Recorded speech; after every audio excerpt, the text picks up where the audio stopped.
That's us. Good evening. Welcome to the show. I'm Regina Lay. I'm Pauline Verzosa. And I'm Shawn Yao.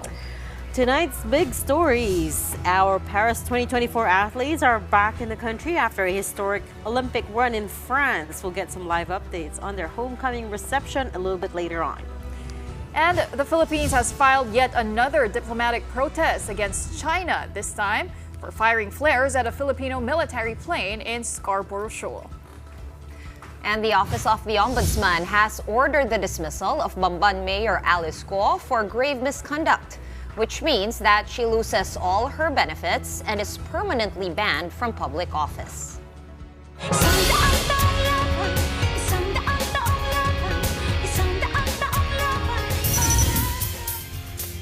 Okay, as you could probably tell, we're kicking off tonight's show with the Heroes Welcome for our Paris 2024 Olympians who have made us all so proud over the last 2 weeks. So the delegation landed about an hour ago to a festive welcome at the Villamor Air Base in Pasay City. Now, as we have been saying for a couple of days now, because we are totally not over it, absolutely, it has been quite the Olympic journey for all of our athletes, a roller coaster of emotions for us as well, watching and cheering for them from here. And it was no easy feat, finishing as a top-performing Southeast Asian nation for the second straight time with a 4-medal haul that includes 2 gold medals. So I'm sure everyone is 37th place, tied with Hong Kong, China. Every day that. I like to say it. No, but it's pretty best performance ever. All-time best performance ever, and also best performance in Southeast Asia. Again, tied alongside Hong Kong, China. And coming at the centennial of our Olympics participation, right? 100 years, isang daang taong laban. We keep hearing the lyrics. Now, that makes me even more proud on our 100th year that we were able to attain the best performance that we had. That's right, and it's so incredible. Finally, they're home after 16 days of competition in Paris. And of course, we have our golden boy, Carlos Yulo, as well as the rest of our Olympians finally home after they brought pride to the country. As we can see, you know what's another adjective to describe Feloy now? Yeah. Multi-millionaire. I was going to say really rich. People keep calling him golden boy, but now you can also call him a multi-millionaire. Thanks very much. And you know what else? I know people have been doing some calculations, adding up all the prize money, the incentives all that he's set to receive from both the private sector and the public sector. But there's still one more surprise because the president is adding to that pot. Right. And we don't know how much he's going to add. The question is how much, Yes. and now the pressure is on him, right? President Marcos, how much is that pot that you're granting the only 2-time gold medalist we have? It has renewed, of course, I think our love for gymnastics, which has gone kind of stale. Because there's been no one to field, right? And now we're looking at live pictures, I think, on RTVM. I think these are live pictures. Okay. No, these were about from an hour ago, actually, Reg.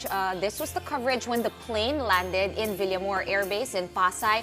As we know, they were using the Maharlika Lounge. We all also got to see a little bit of that. That's where President Bongbong Marcos passes through, you know, when he goes on his foreign trips. Now, I believe they are on their way to Malacanang for a dinner reception. They will be greeted by the president, along with the rest of the first family, where he is set to confer a Presidential Medal of Merit to Carlos Yulo and presidential citations to Ira Villegas and Nesty Petesio, as well as the other Filipino Olympians who are going to that dinner. So there you go. We'll leave you with soaking in the moment as we can see young students also welcoming our athletes and our modern-day heroes at that with our Filipino Olympians just back in the country after bringing so much pride to us on the global stage.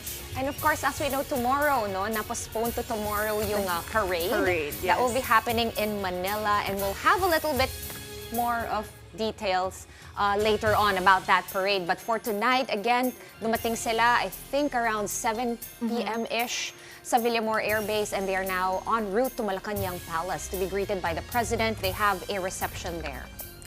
Now, a lot of the Olympians did return home, but there were some who opted to stay behind or return to their respective countries. But based on photos that we've seen on social media and reports, we have, of course, our medalists, Carlos Yulo and Ira Villegas. There's also Nesty Petesio as well as EJ Obiena has also returned to the country. We are also seeing Yumir Marshall, our boxers, coming home to their families who also welcome them back home. And I believe they were actually given the option to invite 4 family members, relatives, to welcome them. Yes, and we're gonna to Malacanang. To Malacanang, for the dinner. For the reception. It doesn't matter By now the way, that menu looks really enticing. We saw a picture of the menu for tonight. Salmon belly sinigang. Yeah, yum. there you go. After more than a month in Paris. Yes. U.S. Angus ribeye. Thank you very much. They're setting out a meal, dinner befitting the winners and also the other Olympians in this Paris 2024 delegation. Well, I'm sure they missed Filipino food and they deserve all that feast. But now let's check out the situation over at the palace. We have with us mobile journalist Julie Baiza reporting live to us from Malacanang. Good evening, Julie. How's the situation over there? Good evening. Sa ngayon, we're still waiting for the arrival of the athletes around 8:04 p.m. nung umalis yung poster doon sa Maharlika. We're also waiting for President Bongbong Marcos and First Lady Liza Araneta Marcos to arrive here. Nakaset up na ngayon yung red carpet dito sa labas ng Malacanang Palace at meron din nga banda na sasalubong sa kanila. Sa loob naman, unti-unti dumarating yung mga bisita, iba't ibang mga opisyal ng gobyerno, kabilang dyan yung mga senador, si Senate President Chis Escudero. Lahat sila dadalo para nga doon sa dinner pagkatapos ay kung ano man yung mauna, yung dinner first or yung ceremony. Yung ceremony, of course, yung pagbibigay ng medalya, yung special citations para sa mga atleta natin. Naka-specify dyan yung kina Ira Villegas at kay Nesty Petesio para sa pagkakakuha nga ng bronze medal at of course, Presidential Medal of Merit naman para kay Carlos Yulo. Isa pa sa inaabangan natin kung magkano yung ibibigay ni Pangulong Bongbong Marcos na cash incentive sa kanila. On top pa yun doon sa minamandato ng batas na pagbibigay nga ng 10 milyon para sa gold medalist at iba pang mga incentives para naman sa iba pang nakakuha ng medalya. So we don't have any idea yet, Julie. Wala ka narinig dyan how much that walang cost will chismis? be. We're also curious.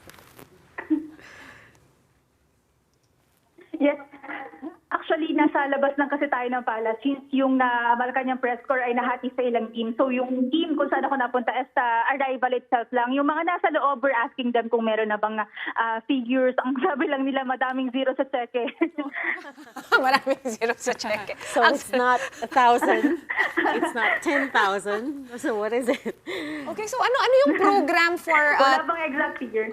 Ano yung program for tonight, Julie? Nabanggit mo, no, na flexible siya. Pwede mo unang dinner, pwede mo unang program. I'm sure pagod rin tong mga to kasi medyo malayo. Ang flight mahaba, tapos may refueling pa daw na nagyari kanina, kaya natagalan ang arrival. Can you talk us through what happened earlier this afternoon? Oo, based on advisory sa amin, supposedly mga 6 p.m. sana or 7, nandito na sila sa Malacanang, kasi 6 sila inaasahang lalapag kanina. Pero dahil nga sa nangyaring sinasabi na refuel nga, so naantala, past 7 na sila nakalapag. So ngayon dito sa Malacanang, past 8 na, around 8:30 na natin sila inaasahan na makakarating dito. Pagdating dito, although pagod na, naiintindihan natin, isa-isa pang lalakad yung 15 hanggang 17 atleta na kasama nga sa mga papasok dito. Isa-isa sila lalakad dito sa red carpet at sasalubungin mismo ni Pangulong Bongbong Marcos bago sila pumasok sa loob naman ng Malacanang. Pagpasok doon, iyon nga, magkakaroon na ng dinner. Ito sa ngayon, ito naghahanda na. Ay, nandito na ngayon si Pangulong Bongbong Marcos sa red carpet. Okay, kita namin, so, meron kaming feed. Pagdating niya. Okay. Yes, oo. Si Pangulong Bongbong Marcos kasama si First Lady Liza Araneta Marcos at si Simon at Bini kasama din ng Pangulo. Kung makikita nyo, nakasuot ng Philippines na jacket si PBBM at si First Lady.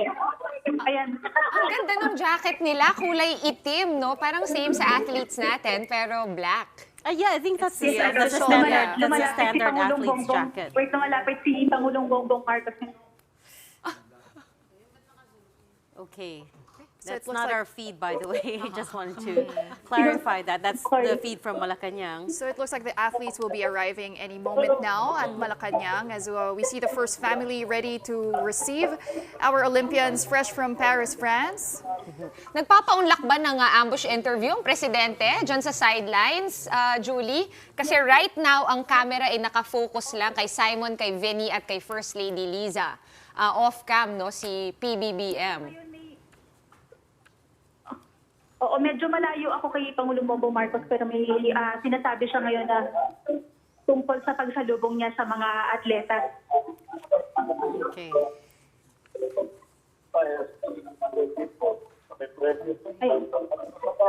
May nakikita ka na ba? Any inkling or any signs na parating na yung mga atleta natin dyan?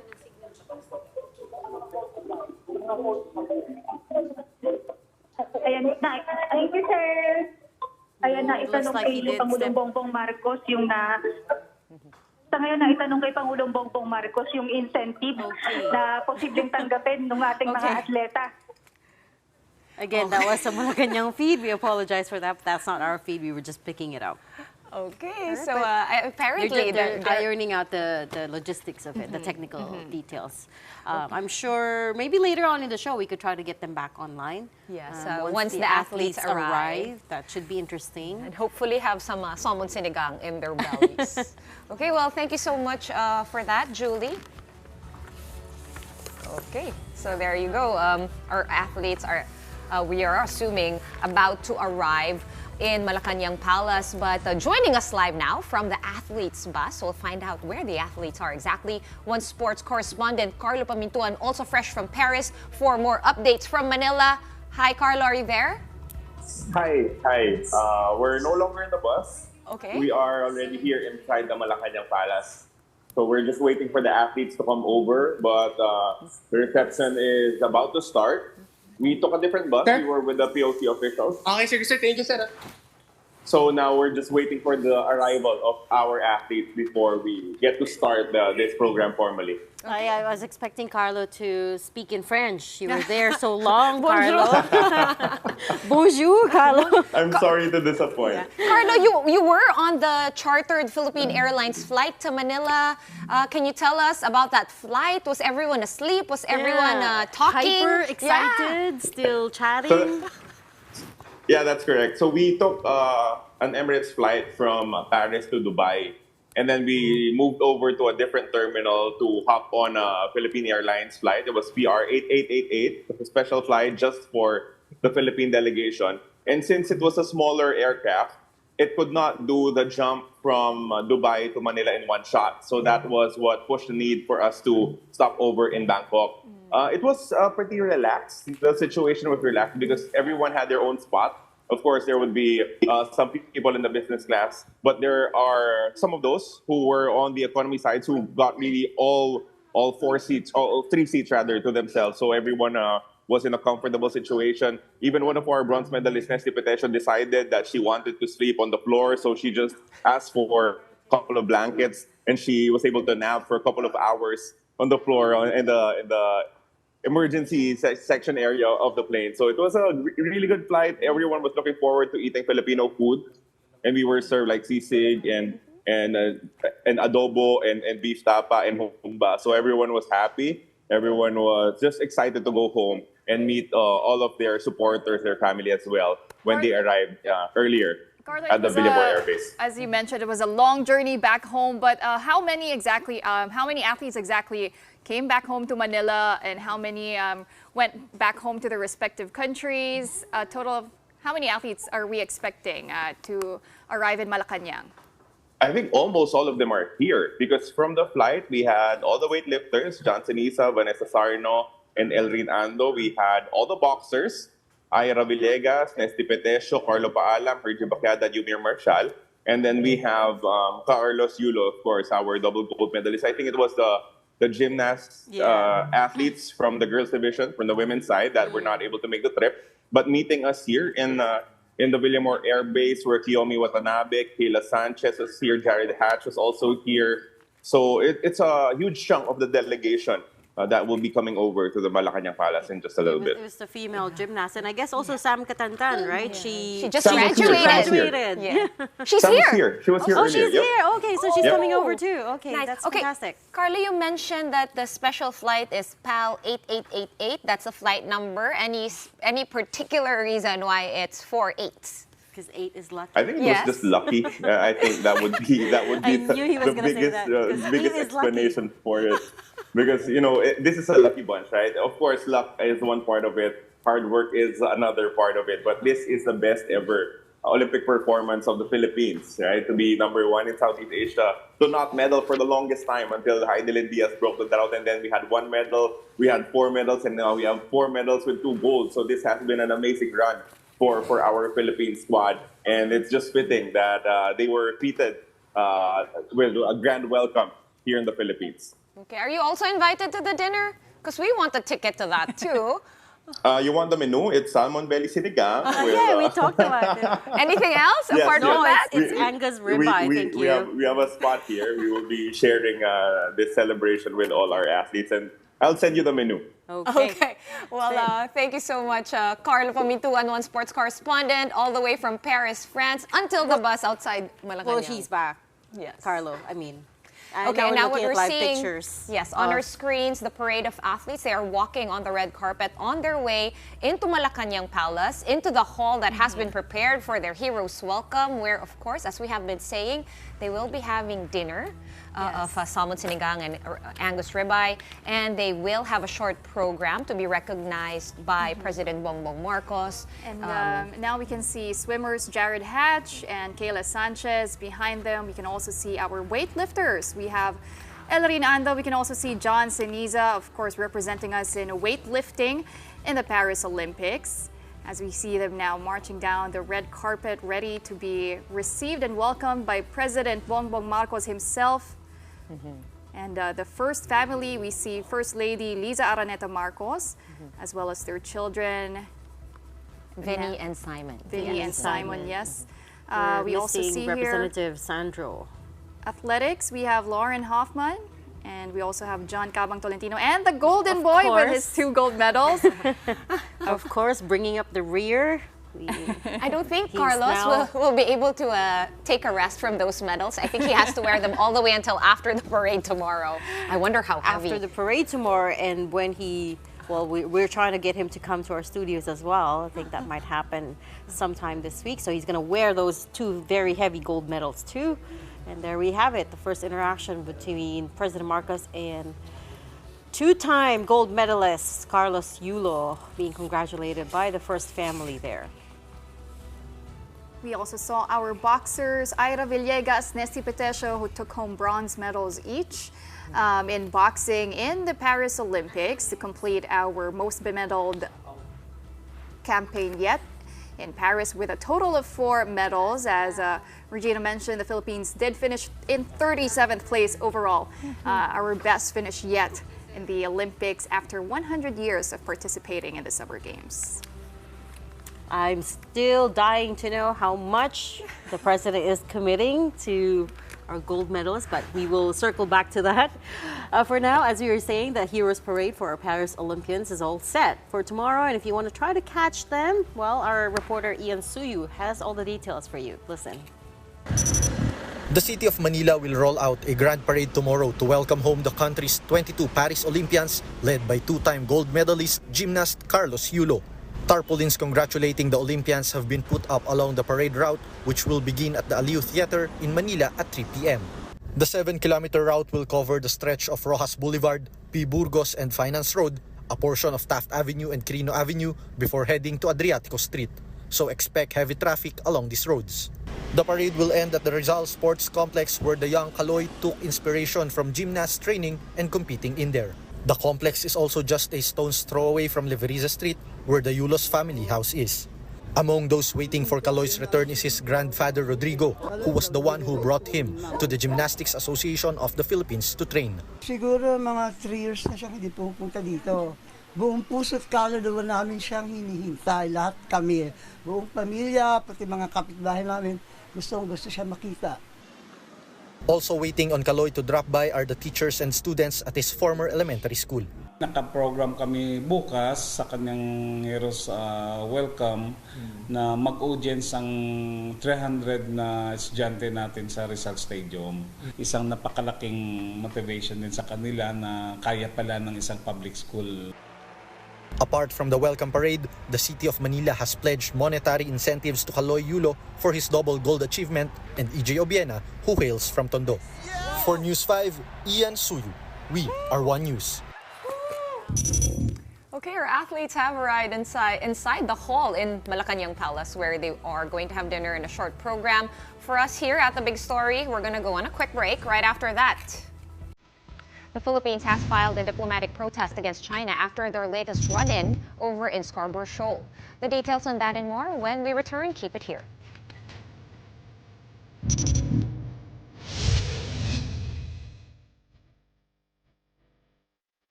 Welcome back. You are still on The Big Story on One News.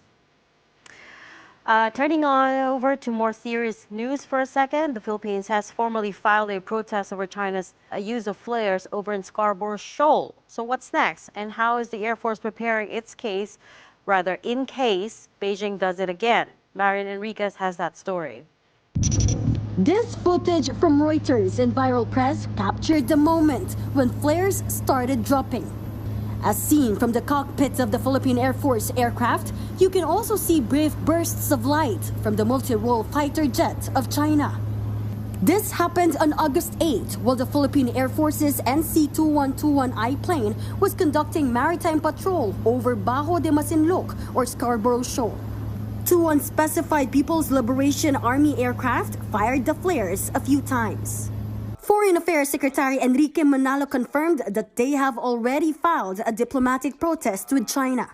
The DFA says it was very clear about its condemnation of the incident. Yung Philippine Air Force jet or plane posed no threat to the PLA Air Force, and therefore these were local flight operations. And they did not violate any sovereignty or jurisdiction. They're within our rights, and they entered over our airspace. So they were undertaken over our airspace, and those were the main points we stressed to China in the. But the Southern Theater Command of the People's Liberation Army is adamant that their actions were justified and that Scarborough Shoal is Chinese territory. It insisted that the Philippine Air Force aircraft had illegally intruded into their airspace and that it interfered with Beijing's regular training activities despite repeated warnings. The Chinese military went on to say that they had to deploy maritime and aerial forces to identify, verify, track, monitor, warn, and drive the intruding aircraft away in accordance with law. For Beijing, the operation was conducted professionally and within legal standards. But analysts say what China did was harassment, and that the flares were the airspace equivalent of the water cannons they've used on Filipino vessels multiple times. Imagine if by accident someone dies there, and that would cause for any eventuality which we are trying to resist in the maritime domains. So this gives now the Philippines a double-edged sword when it comes to its sovereignty and national security. Yeah. Because we've been focusing on maritime security, we have forgotten about the air and space. Cabalza also noted that this is the first time that the Philippines is fighting for its freedom of overflight from the usual freedom of navigation with China. As for the AFP, it vowed not to back down from China's aggression. The Philippine military says our pilots are trained well enough to counter attacks in the sky. But our air assets are a different story. At the moment, the Philippine Air Force only has 12 FA-50 light attack aircraft in its inventory, all from South Korea.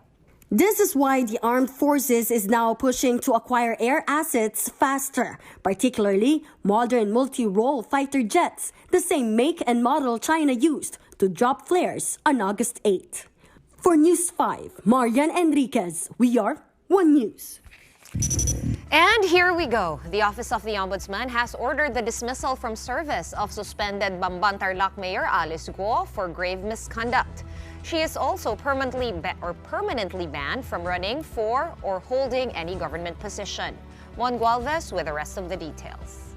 Suspended Bamban Mayor Alice Guo has been permanently removed from office after the Ombudsman was found guilty of grave misconduct. Guo's dismissal stemmed from an earlier complaint by the DILG regarding the mayor's alleged connections, along with other LGU officials, to the operations of a raided Pogo hub in Bamban. According to the Ombudsman, the complaint proved that there was an element of corruption and a clear connection between the mayor and the Pogo. Also based on the 25-page resolution of the Ombudsman, all retirement benefits of Mayor Guo have been forfeited. She is also permanently disqualified from running for or holding any government position. Guo's camp has not yet issued a statement regarding the decision. However, this resolution is just the first of several pending cases facing Guo. This includes the human trafficking case currently being heard by the DOJ and the co-warrant to petition filed by the Office of the Solicitor General. Although she has been removed from office, the OSG clarified that the Ombudsman decision will not affect their co-warrant to petition. Alice Guo still has the option to appeal the decision.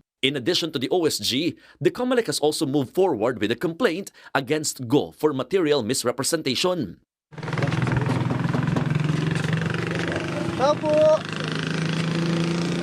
Magandang umaga po. Pulis po. Pulis Bamban Police Station po. Earlier, representatives from COMELEC and the police visited Guo's farm in person to try to serve a subpoena. However, they did not find the mayor there and only the farm caretaker met with the authorities. Kung may bibigay lang po, yun ang pong kukunin ko. Ano po ba?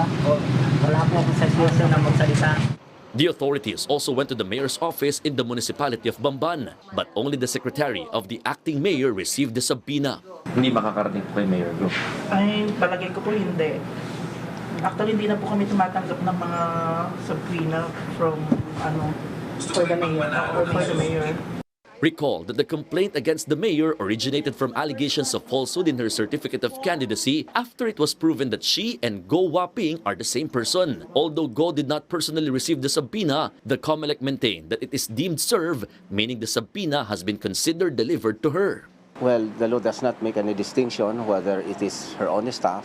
All that the law provides is that the competent person in the office is working at the office of the mayor. Kahit po siya suspended? Yeah, the mayor is suspended but not the employees of the office of the mayor. Should Guo fail to file a response, the case will be considered submitted for resolution with the COMELEC based on the evidence they have. For One News, Mon Gualvez. Turning over to economic news now, a new study says Southeast Asia will outpace China in economic growth and FDI over the next decade. Well, even more interesting, it's forecast that the Philippines will post growth of 6.1% on average annually, leading the region together with Vietnam, and that is from 2024 to 2034, a full 10 years. The report was co-authored by the Angsana Council, a nonprofit whose mission is to increase growth and prosperity of Southeast Asian businesses, management consulting firm Bain & Company, and Singapore's largest bank, DBS. The authors say one of the drivers of this positive outlook is a pro-growth administration that's prioritizing the right investment areas. Okay, let's try to break this down further. Tonight we have with us the authors, plural, of the report. We've got first up Charles Ormiston. He's the advisory partner at Bain & Company and trustee of the Angsana Council. And as well, Doris Magsaysay Ho, President and CEO of A Magsaysay Incorporated and Director of Fairmont Shipping and the trustee as well of Angsana Council. Good evening, guys. Thanks for being with us tonight. Good evening. Right, so let me get right into it. First off, the headline figure is very interesting. 6.1% is what you're forecasting for the Philippines from this year through to 2034. I wonder if you could just talk us through what the drivers of this are. First, Charles, and then we go to Doris. Great. I mean, we start by looking at the growth at the global level, and we see quite a few headwinds. We see the protectionism that's coming up in the G7. And we see some of the difficulties of the Chinese economy. But then we see good news in Southeast Asia in general. We see good demographics. We see investment coming into the region that would have gone to China, what we call China +1. And we see the different countries of Southeast Asia competing vigorously for that investment. As a result, we're seeing a more favorable growth environment in Southeast Asia for the next 10 years. Within that, the Philippines has had one of the highest growth rates in the last 10 years. I think a lot of Filipinos feel some angst at the state of their economy, but it's actually been quite good news. And the key is to continue, and if not raise that growth rate slightly over the next 10 years. Doris, what about you? You might have heard about some of this angst that Charles is talking about, and yet the general outlook for the Philippines seems to be quite positive. What do you think is going right for the economy? Well, as you know, that the economy is driven a lot by consumption, but I think basically a lot of this recent growth has been due to the spending in infrastructure, and the government's thrust to really continue building infrastructure is going to be something that can help sustain this. So we're quite hopeful that the country can maintain this growth, and actually, the government is also looking at different drivers that will propel not just the existing growth story, but also develop new investment attractiveness for the country, especially to scale jobs. So we're quite hopeful that with the leadership of the president right now, that we might be able to see really good stories for the Philippines to make us an attractive country, notwithstanding the competition that we face with our neighbors. Okay, Charles, you mentioned that in the ASEAN, the one country that is going to grow kind of at the same pace as the Philippines is Vietnam. We already know that Vietnam is our biggest rival in that sense. Can you tell us, the pros and cons of Vietnam vis-a-vis the Philippines? What are the differences, and what is our edge over Vietnam? Vietnam has been an impressive growth story for the last 30 years. One of the most impressive things that Vietnam did years ago was to make a commitment to education. And the average, one way of measuring that is what's called the PISA score. It's a test taken after 8th grade across the world, and you can compare the outcomes for countries. 4 years ago, Vietnam scores were higher than the U.S. And that tells you a little bit about the quality of their education system and the general commitment to improving their workforce. That has been one of the attractions. The second has been a sustained commitment to building infrastructure. Philippines spends about 3% a year on infrastructure. High growth countries spend somewhere between 6 and 7%. China is off the charts at above 12%. And so we'd like to see Philippines have those higher rates of infrastructure spend, and that's broadly distributed in things like utilities and roads and ports, but also in digital infrastructure. And it's not just big projects, it's for the masses so that everyone has access to good quality digital access.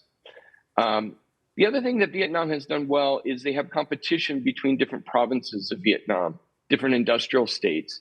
And that allows companies to find an area that fits them and their needs and see a certain level of commitment. We're seeing the same thing happen in Malaysia, between the area around Johor, the area around Penang, and the area around KL. And so one thing is to take a somewhat decentralized approach, not over-centralize everything, and allow different parts of the Philippines to compete for the investments that need to come into the country.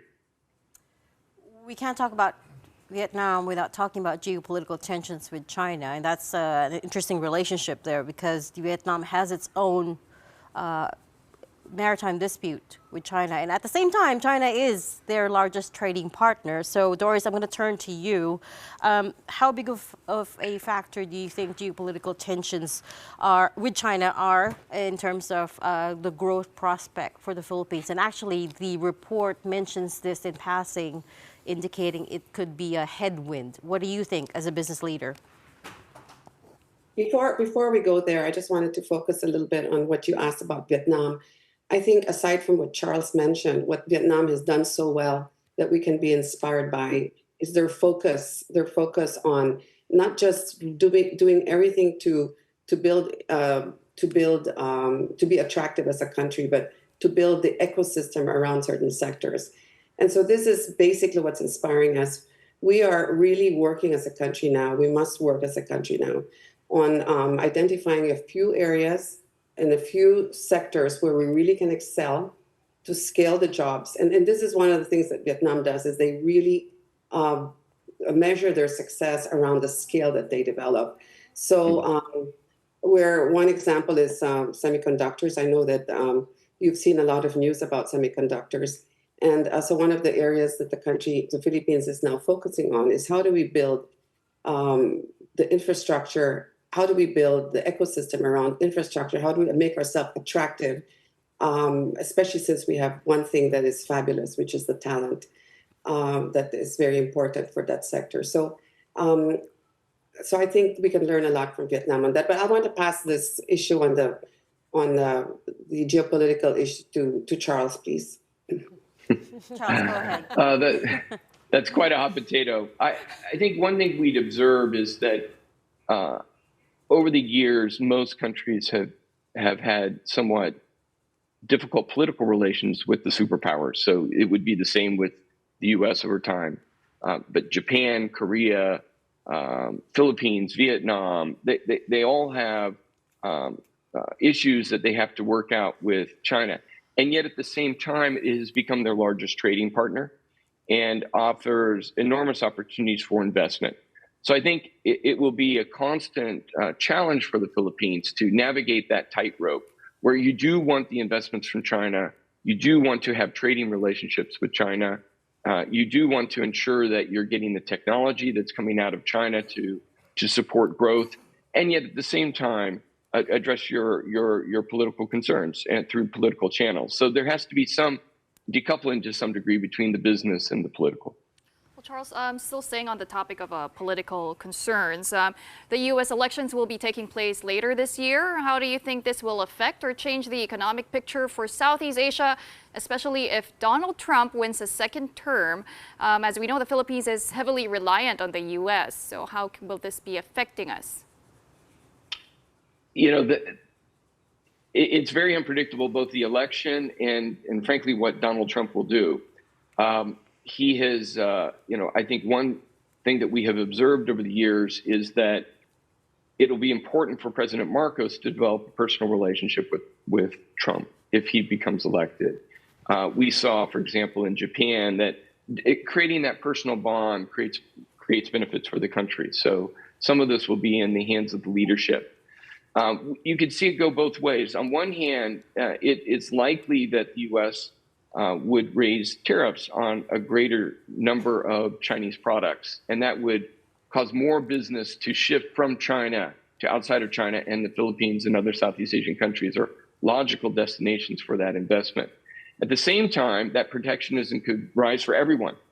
So it leads us to one of the key recommendations we have in the report, which is don't over-rely on foreign direct investment and on export-oriented manufacturing as the sole source of growth. It's a very important source of growth, but there are other ways to grow faster. You can have greater domestic spend in real estate and infrastructure. You can invest in the green transition.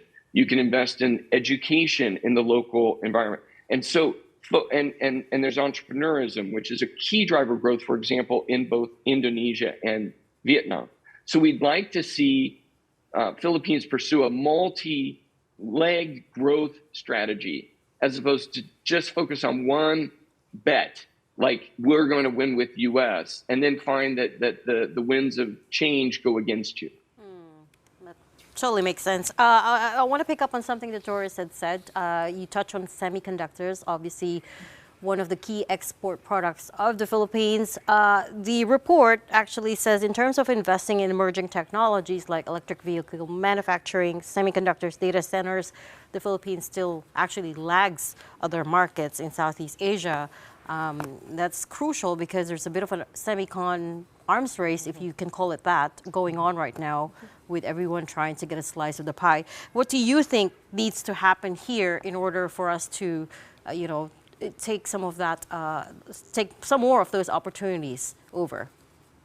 Yeah, we've been working really hard and really looking at the pain points that investors experience in this country. And we thank Bain & Company, who's helped us do a study to see, one, how we can be sure that we can retain the investors who are here, and number two, how we can expand and encourage them to expand. And of course, the third is how to attract the China Plus companies that are moving out of China and, of course, benefit from the CHIPS Act. So one of the recommendations that we have is really to have focus. I mentioned the word focus. And one of the things that we're hoping we can develop is the concept of having champions around this sector of semiconductor and electronics, and just have really one-stop shop approaches to ensuring that locators really have somebody that they can count on to take out all the impediments to make business work in this country. I think our president and the Office of the Economic Affairs Secretary Guo and the Department of Trade are really keen on working on this in a very urgent way, because, as you said, the race is on, and we really have to go for that gold. The story of the Carlos Yulo is so exciting, and in my mind, I feel we got to go for the gold right now, and so we have to do everything that is needed to ensure that we address all the pain points, we address infrastructure needs, we address educational needs, we address everything with great focus. Okay, Doris, I'm wondering about. If I could add, go ahead, Charles. Go ahead.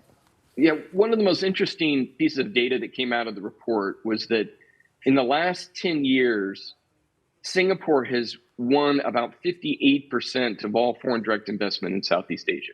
So you ask yourself, is foreign direct investment really driven by low labor costs, low land costs, low taxes, or is it driven by something else? And we would argue that it's driven by trust and stability in policy and an ability to work with the customer over long term. In this case, the customer is the investor. And so we do think that the Philippines needs a sustained commitment to the sector and to constantly be vigilant as to new needs that they have, whether it's green energy as opposed to just low cost energy to sustain their operations. And we're excited that so much attention is now being focused on the sector and a desire to win the gold. Okay, Doris, going back to what you said, pain points of investors. Of course, we've heard of the usual, right? High power costs, policy not being super stable from admin to admin. But what are the most common, so to speak, complaints of potential investors in the Philippines when they try to explore doing business here? Is there anything new that has been added to, the old complaints that we have been hearing?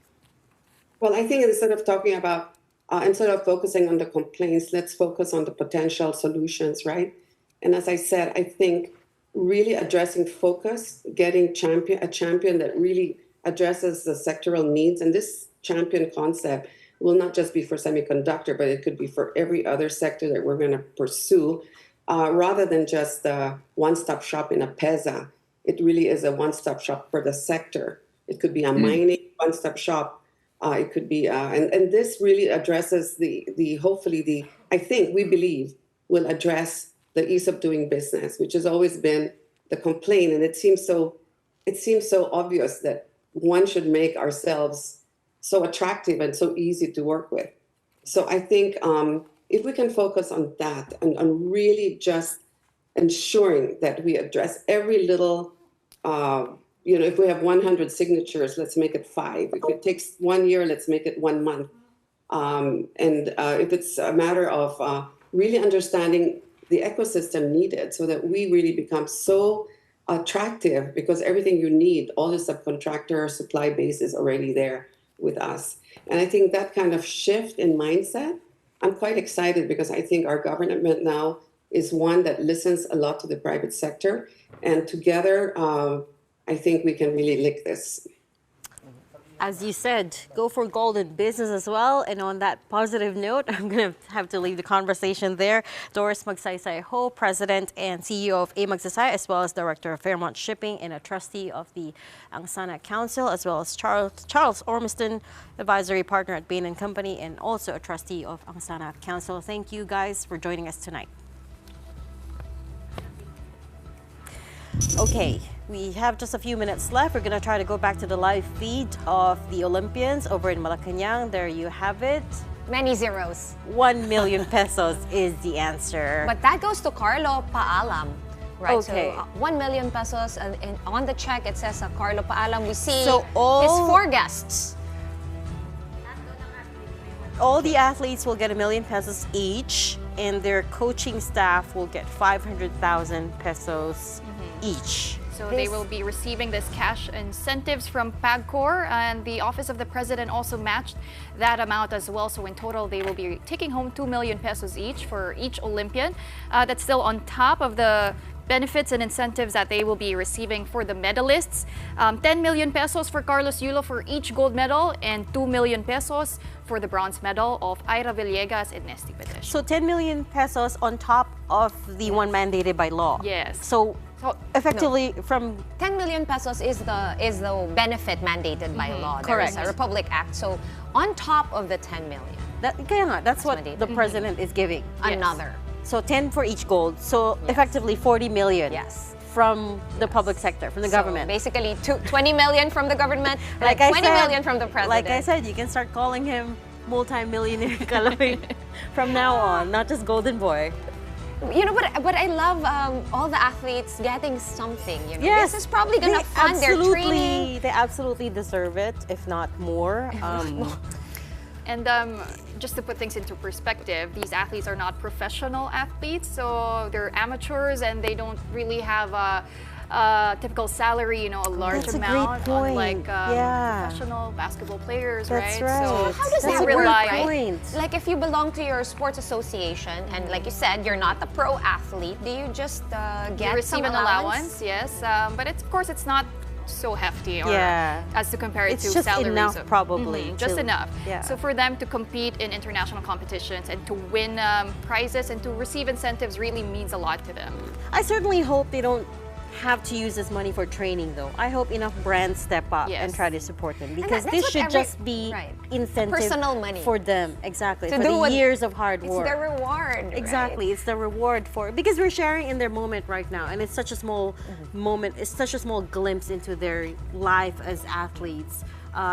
We haven't seen the years and years of training that they put in, and the sacrifice and the hard work. Right, and something that did come up when we saw, you know, the whole list of prizes that were going to go to Carlos Yulo for bringing home the gold. And a lot of people pointed out that, you know, we shouldn't be paying the athletes after they win, but we should also consider supporting them along the way. Exactly. Investing in their journey and their preparation in order to reap rewards like these. Of course, we are seeing John Cabang Tolentino, our representative in the men's hurdles, who is also receiving his incentive of 1 million pesos. Check. From PAGCOR. From PAGCOR, and as well as from President Bongbong Marcos. A lot of our athletes are actually made their debut in Paris. Only a few of them, this is their second Olympic stint. Among them, Kiyomi Watanabe of judo. She had an early exit in her sport, but nonetheless, she represented us with so much pride. She was one of the athletes who was emotional after she lost. And she was the only one, our only judoka. That's it, Kiyomi Watanabe. President Marcos is also bestowing the presidential citation to all the athletes who participated in Paris 2024. And also, of course, Carlos Yulo is receiving the Presidential Medal of Merit in recognition of this historic win Okay, in case you were wondering, yes, Kalo Yulo, our two-time Olympic gold medalist, he already got his check earlier on in the program. He also gave a speech, albeit a little bit short, so we weren't able to catch the full extent of it. I imagine he would have been obviously thanking the people around him who has seen him through to this moment in time where he could be at the palace being feted and being, honored by the president himself. So do you think that they already started eating the salmon dali sinigang and the Angus ribeye? Which we've been talking about all night. But it's just so nice to see 3 years since Heidelin Diaz first brought home our Olympic gold medal back in Tokyo. Now we followed it up with 2 gold medals courtesy of Carlos Yulo. And I remember back in 2021, it was still the pandemic. Heidelin arriving from Tokyo. She also went straight to Malacanang. But she had a virtual courtesy call with President Duterte. That's a great point. And she did receive 3 million pesos as her reward on top of the 10 million as mandated But she by didn't law. get this because it was pandemic time. It was pandemic. Oh, yeah. that's So right. no party. I know. We should. Heidelin should be there then, right? There you As go, part of Nasty this- Petesha, always part in a of good mood. this celebration, because you're right. During the pandemic, she didn't get much of the. She didn't get the Heroes Parade. She didn't get. She did get a meeting with President Duterte though, but none of this. Nasty Petesha getting 2 million pesos. She did, of course, not failed to win a medal, but she is getting a 2 million peso check. Well, she has a bronze. She has a bronze She has medal. a bronze medal. Yes. In Tokyo, she got a silver medal, and unfortunately she wasn't able to make it to the gold medal round here in Paris. But very, very close. Very Came very close. close. So we're seeing a 2 million for our 2 bronze medalists. Yeah. Very cute. That's her standard, how do you call it? It's her signature. It's a trend. It's a trend on, I think, TikTok. And then she says, hey. And Nesty wrote on the trend. Honestly, every time I see Nesty Petesha, she puts a smile on my face. She's full of good vibes. Always such good vibes, always in a good mood. And there's Dicky Bachman, E.S. Bersamin, Executive Secretary Bersamin, the President, and Bamban Tolentino. Is of course the president. Is he the chairman of the Philippine Sports Commission? That's right. And yeah, so it's so great to see our athletes finally getting recognized for all their hard work. Getting recognized and celebrated. Here in Malacanang. And you know what's also nice is that the athletes themselves got close. They bonded in Paris, so they have this special bond that Olympic Barkada. That's the chat group name. Oh yes. We also see here Ida Villegas. I also want to point something out, which other people have also noticed, which is that look at that. So we have basically this year 24 medals. We have 2 women who won in weightlifting, 1 man who won in gymnastics, and before that, 1 woman who won in weightlifting. So way to challenge gender norms, right? I mean, it is this is the 2024. country that has dared to push the envelope when it comes to challenging gender norms. Because, I mean, these are traditional. You could argue that gymnastics is traditionally a female sport, right? But look at that. And weightlifting, traditionally male. Correct. And boxing also, we did well in boxing, right? Again, with the women. Only 2 female boxers brought home medals this time around. Last time, though, Yumir Marshall and, of course, Onyok Velasco from... yeah, you're right. Boxing pala, not weightlifting this year. I got confused. But yes. So yeah, traditionally... But we did also, you're right, sport. though, because we did send 2 Filipina weightlifters, right, Pawi? Pero isa lang yung boy, yung man. John Siniza. Unfortunately, also Elrin Ando and Vanessa Sarno, they weren't able to get the result that they wanted. But following that setback, they immediately vowed to return stronger in Los Angeles. But I'm curious, to see what will happen to boxing, because there were a lot of reports that it might not be cut it for LA. In LA. If they cannot find a governing body to govern over the LA. You'd be sad. I will because you love boxing. I do, especially amateur boxing is where it's at, in my opinion anyway. Well, that would be really sad, especially for Filipinos, because traditionally that's where we what get a they lot should of medals. cut breakdancing, Break- breaking. Well, I saw a report that Breaking. I think they're not including it for LA. I don't know, They're man. not? It's just a I little think bit they're scrapping bizarre. the event. I mean, that's kind of unfair. That stuff is not easy. It's not, but does it deserve to be in the Olympics? It could just be a small in-country competition or regional competition. I don't know. World championships. Yeah, I mean, breaking. I saw some of the The Some Australia of the one? clips on social media. I we felt have all sorry seen for it. the Aussie who got 0, right? And I mean, I'm glad she kind of gained some popularity, but I do feel sorry for her that it's a bit of an infamy. But I saw the other, can you call them matches? The other performances in breaking, and I thought, okay. They're not so, I mean, they're pretty fun. Oh, there we go. Kaloy Yulo going back on stage, being conferred with The the Presidential Medal of Merit by President Marcos in his athletic gear. in their match. Well, there is, of course, GAP, or Gymnastics Association of the Philippines President Cynthia Carrion. As Whom according to Kaloy Kaloy, had credited. yes, she kind of is a second mom to him. She in took the him in, gymnastics. supported him, saw him through the tribulations of his life. Fought a lot of battles for him, according to. As we see this fat check being handed to Carlos Yulo. How worth much? 20 million Okay. pesos. Wait, where's it from though? Is it from the office of the president or that's the one from PAGCOR? I think this is the one mandated by the law. Okay. So this is under Republic Act 10699, or National Athletes and Coaches Benefits and Incentives Okay, Act. RA 10699. There you go. As you mentioned, Cynthia Carrion there with Carlos Yulo. I remember in an interview, Miss Cynthia did say how they discovered Carlos Yulo was that he was always there in training, even when he has a fever, even when it was raining hard outside, when there would be typhoons, he was still there working And the sacrifice tirelessly of going as to a young Japan gymnast. Yeah. as a teenager and studying in Japanese in school. a foreign And country, yeah. And his coach did not speak English either. So there was a Barely, huge yes. language barrier, right? So talk about grit. Okay, so we will leave the festivities. We will leave the festivities to the Olympic athletes. That's it for the big story tonight. We are One News, all sides, all the time. Thanks for tuning in. Have a good night.